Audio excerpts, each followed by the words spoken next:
बया आलंय काम पडलंय काय माय शेण भरायचं सगळी सकरत हे शेणात तर मशीतच गेली बया हे तर कशाला फोन आलाय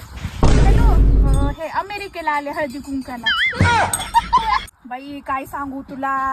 माझ्या नवऱ्यानी संक्रांतीला साडी मी नको नको म्हणते बाई नकोच म्हणत होते मी साडी मरणाच्या अगं माझी इकडं इंडियामध्ये 4 कपाट भरले ते फुल साड्यांनी पुढे तिकडं ऑस्ट्रेलियाला 70 कपाट भरले 70 आणि इकडं परत अमेरिकेमध्ये 50 कपाट भरले साड्यांनी नका घेऊ नका घेऊ नका घेऊ म्हणत होते बाई पण काय करावं माझा नवरा ऐकतच नाही बळच 1.5 कोटीची साडी घेतली मला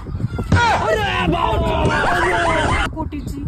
ब्लाऊज कुठून आणलंय शिवून माहिती का जर्मनीहून ब्लाऊज शिवून आणले परत काढलं का शेण काढायला लागले दमखरा की तिकडे त्या म्हशीला पाणी पाजून आणा तुम्ही तवर काही तर माझ्या मुळावर बसतात बघत करते कोणाला बोलत का फोनवर का तिकडे काम करा तुमचं तुम्ही त्या म्हशीला काय करा तिकडे